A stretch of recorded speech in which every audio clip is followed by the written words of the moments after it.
Welcome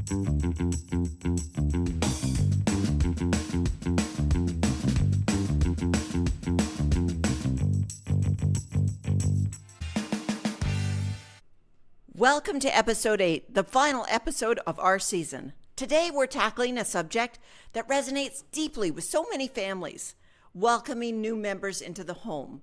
Whether it's a baby, a new child, or a grandparent moving in, these transitions bring excitement, but also challenges, especially when you have dogs. But here's the good news. It doesn't have to be an either-or situation. Preparation and adaptability are your best friends for ensuring a smooth integration. Now, let's be real. Simply believing that everything will work out on its own is a gamble. This episode is about stacking the odds in your favor. We're going to present to you a practical 7-step lesson to help you prepare for your family's newest addition. Now, if you're new to this channel, welcome. I am Sparky, a canine psychologist, and along with incredible support from our patrons and subscribers, we're on a mission to keep dogs in homes and this information available to you. One thing I want to make clear, if your dog growls at a baby or seems uneasy, it's not a signal to make a snap decision about rehoming. Dogs, much like young children, are navigating a world that has suddenly shifted, with parents who might seem less available.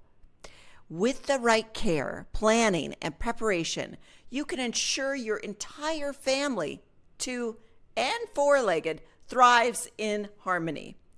To deliver this lesson with clarity and precision, I've enlisted the help of a digital avatar, Fran. Fran will guide you through each step methodically, making sure nothing is missed.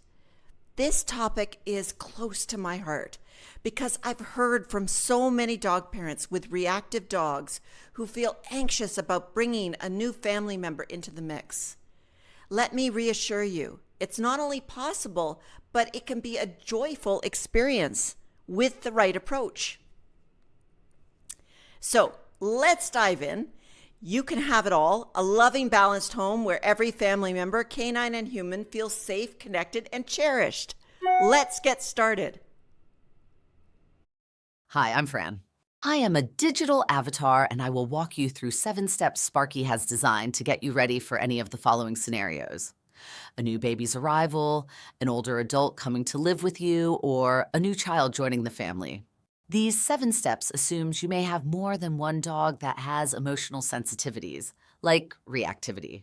Sparky understands that this creates a more urgent need, a need to support a potentially challenging and changing dynamic in a growing family setting.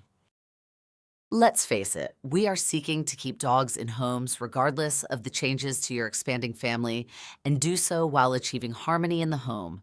These 7 steps are used before the new arrival is in your home and will help you to take steps to help your dogs adjust.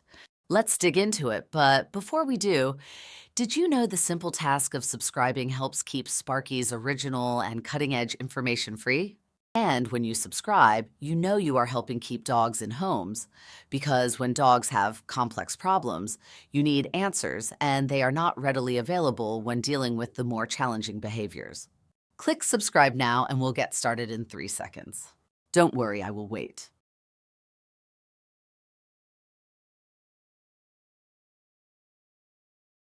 Step 1.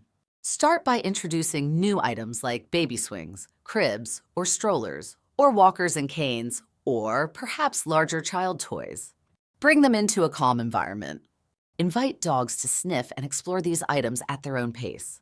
Observe and give quiet praise to any of your dogs if you notice them checking out the equipment. Quiet praise is to be noted here. We don't want high-pitched squeals of delight. This exercise is all about making the newness okay and safe, so calm, neutral, and praising interactions are needed. If you're planning to use a stroller or there is a walker to be used, practice walking with it as matter-of-fact as possible. Sparky doesn't recommend treating dogs during this time of gaining familiarity. The intrinsic motivation of your dogs is to feel safe, so fast movement of equipment is not recommended. Feel confident, think serenity, act calmly and respectfully. Step 2, and this is a big one, create safe spaces for your dogs. Teach them that areas like behind a baby gate or a mat in the living room or a tent are their go-to relaxation zones. This way, they'll have a place to go when things get overwhelming. And it may be necessary to guide them gently to relax in these spaces. But more on that in a moment. When there is chaos erupting at the beginning, like when your routines are still being formed, physical barriers like baby gates or crates can be your best friend. They're not just about separation, jailing, and isolating the dogs. They're about safety and peace of mind.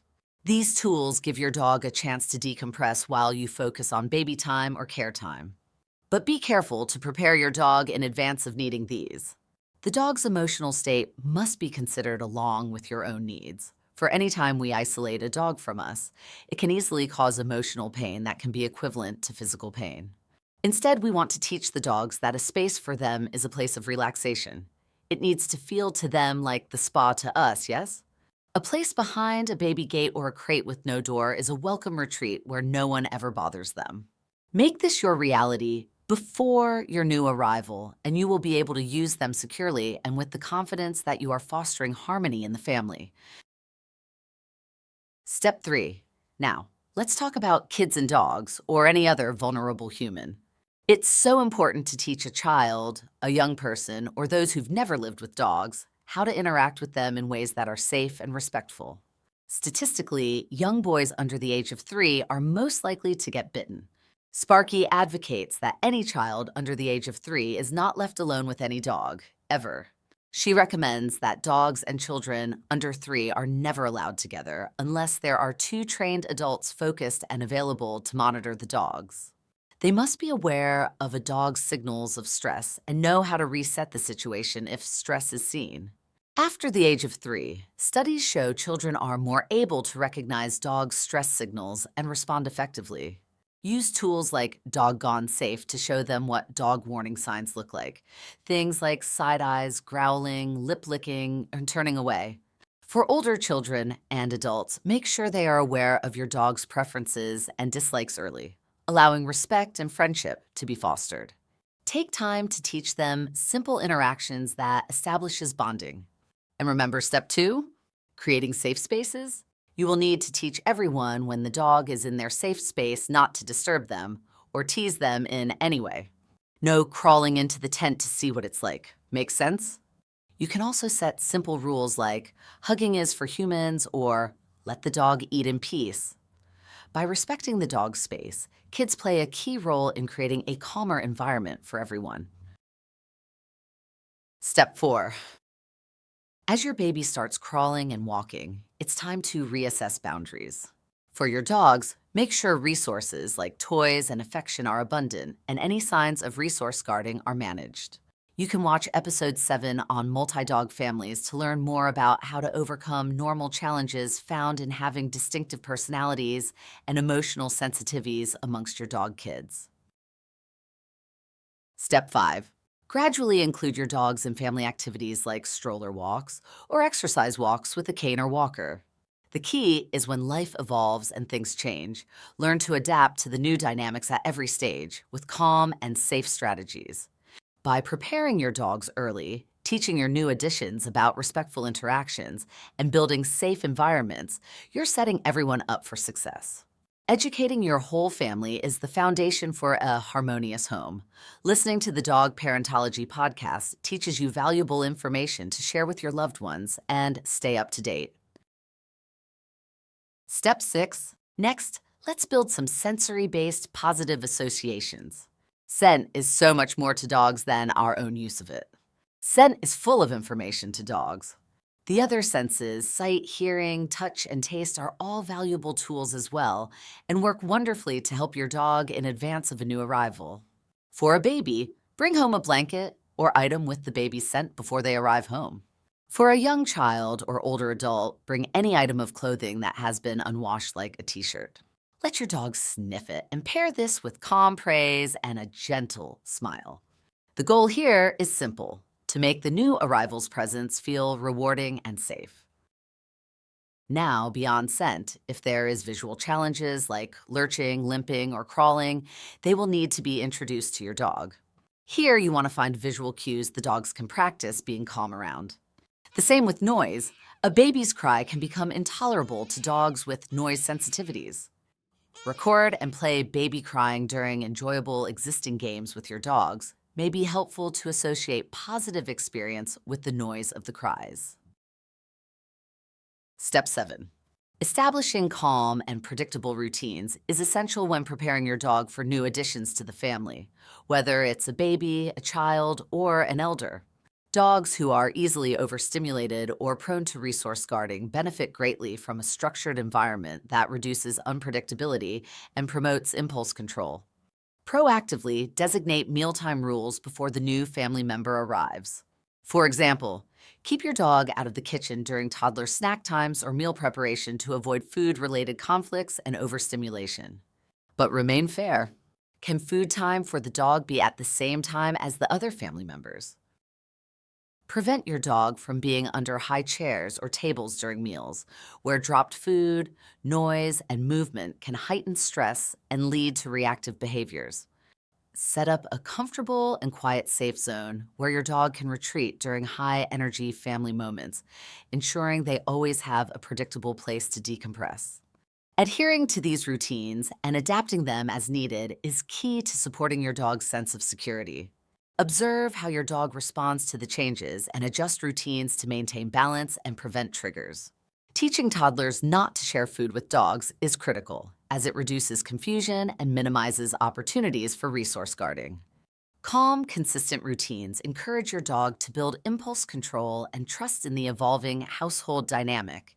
By maintaining fairness and providing guidance for all family members, whether canine or human, you create a harmonious environment that supports the well-being of everyone. Remember, your family is a system. Behavior, good or bad, emerges from this system. Change the system. Change the behavior. So, now you have 7 steps to help your family thrive. What are you going to work on first? Let us know. We'd love to hear your stories and questions. Thanks for joining us today. For more tips and insights, check out our resources and subscribe for future episodes. See you next time. Hey, I hope you found that valuable and that you can go and know that you can go back several times and watch it again and make sure that you're following each of those 7 steps to make sure that this time is a time of joy, not a time of worry. We're going to make sure that your dogs are prepared for this wonderful transition, and it will prepare them for resilience for any other changes that come along. Isn't that great? Okay, so a couple of final points. This is the last of our season. 7 more episodes if you've only watched this one. So you want to go back to episode 1, subscribe, watch all the way through. You can see it right from the start where I'm making all sorts of flubs but there's a lot of really great information. It's funny, I was having a conversation with a colleague who said, you're free is not like everybody else is free. You really do the work to get the information out there.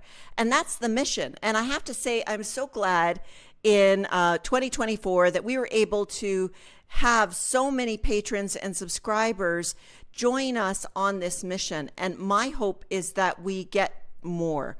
I'd love to make this to be a worldwide mission where we're going to get dogs to stay in home by providing information that's available. Starting in season 2, we've got a great lineup, and it's all going to start with a wonderful dialogue I had with a fellow that is just amazing. And we're going to talk about getting that puppy into the family and to start thriving because it's not in a good state right now.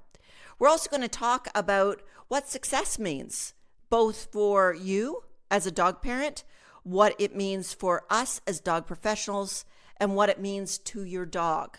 So all of that's coming up. It's going to be coming up in season 2.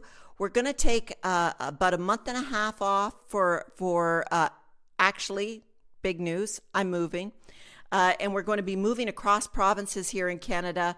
We're going to be moving all the way over to the Maritimes. I'm not sure quite where we're going to land, but I'll be providing updates along the way to help you know how I'm managing our dog, Sunshine, through this time, who is genetically an anxious dog. But we've been able to manage and help her cope through so many different adventures, and this is going to be one more, likely a big one, but we're going to get through it together. Thanks so much for listening, and don't forget to subscribe, like this video, and most important, please tell me your situation and whether you're pregnant or not, whether you're expecting a new member into your family, and how you're going about coping with that. What's your greatest worries? See you later. Bye for now.